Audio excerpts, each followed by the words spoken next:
Welcome to mood of Andhra. నేను MNR. 5 ఏళ్ల అధికారం ఎవరిదో తేల్చే ఎన్నికల్లో అన్ని పార్టీలు హోరాహోరీగా ప్రచారం సాగించాయి. మరి ఆ ప్రచారాల ప్రభావం ఎలా ఉంది? జగన్ సంక్షేమ పథకాలే జనం జై కొడతారా? కూటమి వైపు మొగ్గు చూపుతారా? గ్రౌండ్ లెవెల్లో సిచ్యువేషన్ ఎలా ఉంది? Big TV exclusive analysis mood of ఆంధ్రాలో ఇప్పుడు చూద్దాం. సో మూడ్ ఆఫ్ ఆంధ్రాలో 175 నియోజకవర్గాలకు కవర్ చేసేటటువంటి 25 పార్లమెంట్ సెగ్మెంట్లలో ఏ పార్లమెంట్ సెగ్మెంట్లో లోక్సభ నియోజకవర్గాల వారీగా ముందుగా మనం చూస్తే శ్రీకాకుళం నుంచి చిత్తూరు వరకు ఎక్కడ ఎలాంటి సిచ్యువేషన్ ఉందో ఒకసారి చూద్దాం. ముందుగా ఇవాల్టి మూడ్ ఆఫ్ ఆంధ్రాని శ్రీకాకుళం పార్లమెంట్ నియోజకవర్గం నుంచి మనం ఒకసారి పరిశీలిద్దాం. ముందుగా శ్రీకాకుళంలో కనుక పరిశీలించినట్లయితే ఇప్పటి వరకు ఉన్నటువంటి ఎనాలిసిస్ ప్రకారం గ్రౌండ్ రియాలిటీ అంటే గ్రౌండ్ నుంచి వచ్చినటువంటి సమాచారం ఆధారంగా సేకరించినటువంటి స్టాటిస్టిక్స్ బట్టి ఒకసారి కనుక పరిశీలించినట్లయితే mood of Andhra big TV చేసినటువంటి ఈ గ్రౌండ్ సమాచారాన్ని సేకరించినటువంటి దీనంతటి కూడా పరిశీలించి చూస్తే శ్రీకాకుళం లోక్సభ పరిధిలో చాలా హాట్ రాజకీయం అయితే అక్కడ కొనసాగుతుంది. ముఖ్యంగా అధికార వైఎస్ఆర్ కాంగ్రెస్ పార్టీ తరపు నుంచి పేరాడ తిలక్ బరిలో ఉన్నారు. తెలుగుదేశం పార్టీ కూటమి అభ్యర్థిగా కింజరాపు రామ్మోహన్ నాయుడు పోటీ చేస్తూ ఉన్నారు. ఇక్కడ తెలుగుదేశం పార్టీకి సంబంధించినటువంటి క్యాండిడేట్ కింజరాపు రామ్మోహన్ నాయుడు అందరికీ సుపరిచితమైనటువంటి నాయకుడు.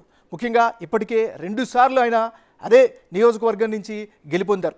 2019 ఎన్నికల్లో వైఎస్ఆర్ కాంగ్రెస్ పార్టీ హవాలో కూడా ఆయన గెలిచినటువంటి వ్యక్తి. ముఖ్యంగా వాళ్ళ నాన్న రాజకీయ లెగసీని అందిపుచ్చుకొని గెలిచినటువంటి వ్యక్తి.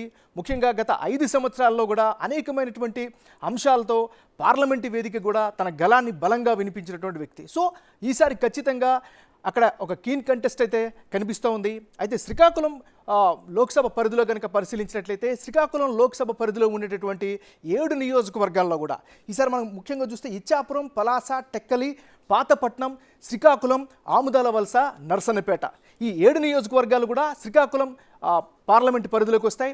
ఆ పార్లమెంటు పరిధిలో కూడా ఈసారి గ్రౌండ్ సమాచారాన్ని గట్టా గ్రౌండ్ రియాలిటీ కనుక మనకు పరిశీలించినట్లయితే తెలుగుదేశం పార్టీకి సంబంధించినటువంటి అసెంబ్లీకి పోటీ చేస్తున్నటువంటి క్యాండిడేట్స్ బలంగా కనిపిస్తూ ఉన్నారు. సో ముఖ్యంగా ఇక్కడ వ్యక్తిగత ఇమేజ్ కూడా డ్రైవ్ చేస్తున్నటువంటి పరిస్థితి కనిపిస్తుంది. సో ఇప్పటికి ఉన్నటువంటి అంచనాల ప్రకారం కనుక మనం పరిశీలించినట్లయితే శ్రీకాకుళం పార్లమెంటు పరిధిలో తెలుగుదేశం పార్టీ అభ్యర్థికి అనుకూలమైనటువంటి పరిస్థితులు వచ్చేటటువంటి అంశాలు అయితే కనిపిస్తున్నాయి. ముఖ్యంగా మనం బిగ్ టీవీ చేసినటువంటి ఈ గ్రౌండ్లో ఉన్నటువంటి సిచ్యువేషన్ని ఏ విధంగా చూస్తున్నామంటే ముఖ్యంగా ప్రతి పార్లమెంటు నియోజకవర్గ పరిధిలో 2 కీలకమైనటువంటి సెగ్మెంట్లు కూడా ప్రజెంట్ చేసే ప్రయత్నం చేస్తున్నాం. ముఖ్యంగా ఇప్పుడు పార్లమెంట్ అంటే శ్రీకాకుళం పార్లమెంట్ నియోజకవర్గ పరిధిలో ఉండేటటువంటి 2 కీలకమైనటువంటి నియోజకవర్గాలని 3 నియోజకవర్గాల్ని మనం చూద్దాం. ముందుగా ఈ శ్రీకాకుళం లోక్సభ నియోజకవర్గ పరిధిలో ఉండేటటువంటి పలాస చాలా హాట్ నియోజకవర్గం. చాలా ఎప్పుడు కూడా మీడియాలో చర్చల్లో ఉండేటటువంటి నియోజకవర్గం పలాస. ఎందుకంటే ఇక్కడ సీదిరి అప్పలరాజు అక్కడ సిట్టింగ్ ఎమ్మెల్యేగా ఉన్నారు. గౌతి శిరీష తెలుగుదేశం పార్టీ తరపు నుంచి 2019 ఎన్నికల్లో కూడా ఆమె పోటీ చేశారు. కానీ అప్పట్లో ఓడిపోయినటువంటి పరిస్థితి. ఇక్కడ చాలా కీలకమైనటువంటి నియోజకవర్గంగా చెప్పుకోవచ్చు. ఎందుకంటే జనసేన పార్టీ అధినేత పవన్ కళ్యాణ్ పదే ఉద్దానం అంశాన్ని ఆయన గత ఎన్నికల్లో కూడా ప్రస్తావించడం జరిగింది. సో ఇప్పుడు గడిచిన 3.5-4 సంవత్సరాల నుంచి కూడా ఆ ఉద్దానం అంశంపైనే అధికార పార్టీ అయినటువంటి వైఎస్ఆర్ కాంగ్రెస్ పార్టీ స్పెషల్గా చెప్తూ వస్తుంది. ఉద్దానంలో ఉండేటటువంటి కిడ్నీ సమస్యని మేము పరిష్కరించాం.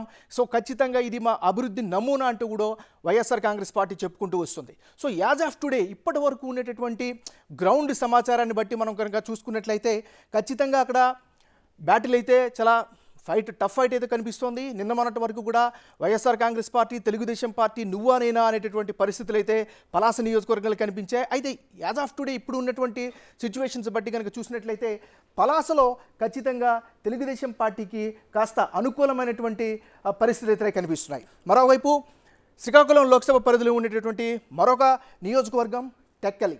ఈ టెక్కలు కూడా చాలా కీలకమైనటువంటి నియోజకవర్గం. ఎందుకంటే ప్రస్తుతం అక్కడ సిట్టింగ్ ఎమ్మెల్యేగా కింజరాపు అచ్చెన్నాయుడు తెలుగుదేశం పార్టీకి సంబంధించినటువంటి రాష్ట్ర అధ్యక్షుడిగా కొనసాగుతున్నారు. మరోవైపు ఆయన అన్నయ్య స్వర్గీయ కింజరాపు ఎర్రంనాయుడు ఆయన లెగసీతో రాజకీయాల్లోకి వచ్చి కంటిన్యూ అవుతున్నటువంటి పరిస్థితి. మరోవైపు దువ్వాడ శ్రీనివాస్ వైఎస్ఆర్ కాంగ్రెస్ పార్టీ తరపు నుంచి టికెట్ దక్కించుకొని కుటుంబ కలహాల మధ్య కూడా చాలా హాట్ టాపిక్ అయింది.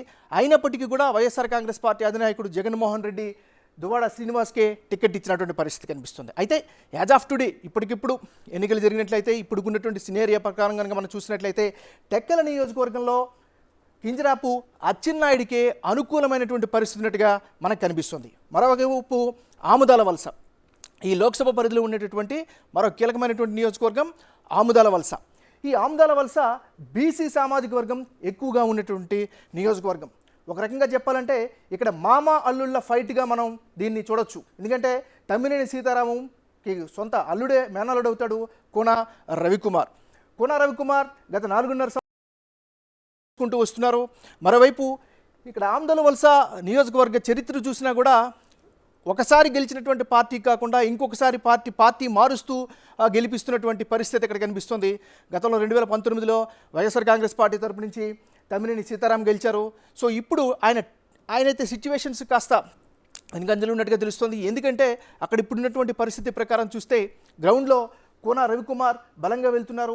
ముఖ్యంగా తెలుగుదేశం పార్టీ ప్రకటించినటువంటి సూపర్ 6 హామీలను అయితే ప్రజల్లోకి బలంగా తీసుకెళ్తున్నటువంటి పరిస్థితి కనిపిస్తుంది. సో యాజ్ ఆఫ్ టుడే పరిస్థితి కనుక ఆముదాల వలసలో చూసినట్లయితే కోన రవికుమార్కి కాస్త ఎడ్జున్నట్లుగా కనిపిస్తుంది. సో ఓవరాల్గా మనం కనుక చూసుకున్నట్లయితే శ్రీకాకుళం లోక్సభ పరిధిలో కనుక ఇప్పుడున్నటువంటి పరిస్థితులు బట్టి చూస్తే మరొక్కసారి రామ్మోహన్ నాయుడికే ఎడ్జున్నట్లుగా తెలుస్తోంది. ఇది శ్రీకాకుళంకి సంబంధించినటువంటి లోక్సభ రిజల్ట్స్గా ఇప్పుడు ఉన్నటువంటి సిచ్యువేషన్గా మనం చూసుకున్నట్లయితే